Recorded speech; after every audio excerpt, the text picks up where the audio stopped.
Good morning. And you got me again. You're welcome. And no, I'm just kidding, but I'm glad to be coming back to you. We're going to be covering the whole chapter of Proverbs 5 this morning. I'm not going to read the whole thing, it is 23 verses, but we're going to read just a few verses from them. We're going to pick out some key verses that I think, kind of give the whole gist of the chapter. And this is where, it kind of gets interesting. It really gets interesting, right? So far, we've been talking a lot about wisdom and seeking after wisdom, making it, the principal thing in your life. This thing of wisdom, understanding and instruction, and all of these things. Guarding your heart, making sure that we don't give place to attacks. And so, but this morning, we're jumping into the strange woman. This is kind of the first instance of the strange woman in Proverbs. You'll see her pop up again here and there throughout this book. But I'm going to read a few verses at this time. I'm going to start in verse 3, and then I'm going to jump down for a couple verses. The Bible says, "For the lips of a strange woman drop as an honeycomb, and her mouth is smoother than oil." And the Bible says in verse number 8, "Remove thy way far from her, and come not nigh the door of her house, lest thou give thine honor unto others, and thy years unto the cruel. Lest strangers be filled with thy wealth, and thy labors be in the house of a stranger." And it's kind of ironic that Solomon is talking about not giving into the strange woman. Obviously, we know Solomon had tons of wives and tons of concubines and all these things, and being as wise as he was, and the principles that he's talking about here, he kind of flips all the way against and does the opposite of what he's teaching here in Proverbs 5. But we can take a few things from even Solomon's life in these few verses. So, we know that God warned Israel over and over again. He said, when you're taking over the promised land, when you're conquering, the land that flows with milk and honey, he says, the one thing you want to make sure that you don't do is marry girls and give your sons to strange women. And women from the countries where you're going to be moving into, don't take up with them. And he says, because what they're going to do is they're going to distract you from worshiping me.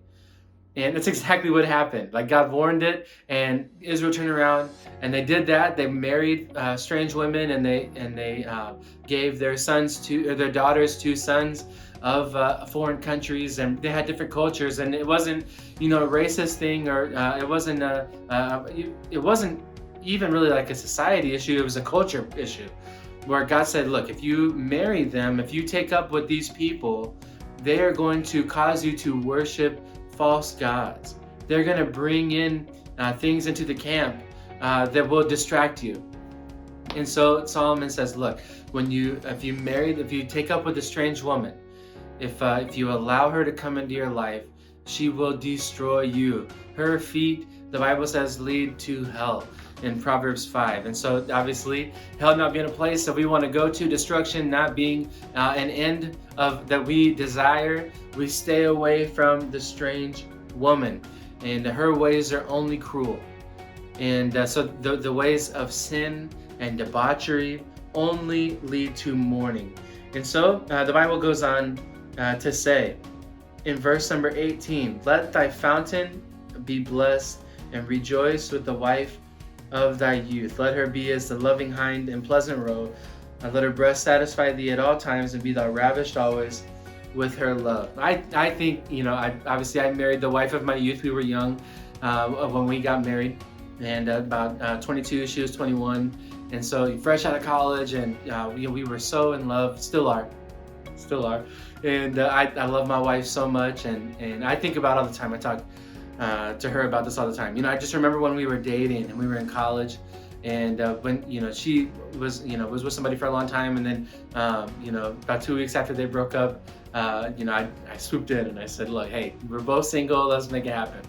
And we got together, and I love my wife so much, and I remember just being smitten by her, and just thanking God every day that someone like her would be with somebody like me. And it's a real life Beauty and the Beast story. And so, I'm so lucky, and I remember the feelings that I would have towards her. And now that we're married and we're in our late 20s now, and we have children, the love is still very much real, and it's I'm still attracted to her, and I love her very much. She's very beautiful and all these things, but it's a deeper love, and it's a love like I didn't know back then. And so, but that type of love is what we should have in our life. We need to bring that in instead of the sin of the strange woman. And so I want to be ravished with the wife of my youth, and I want to die. I don't want to die without instruction. Like Solomon ends this chapter. He said, the one who follows after the strange woman, he shall die without instruction, and in the greatness of his folly, he shall go astray. Now, the strange woman it's an analogy, right? Now, it can be, a physical person, but it's talking about, look, if the strange and idle and worldly things, when we allow them into our life, they only bring destruction. But when we have the things of God, whatsoever things are pure and lovely and just, when we dwell on those things, think on those things, then our ways are not destruction, but ways of peace and life and love, real love in our life. And thank you so much for tuning in. I hope you have a wonderful day.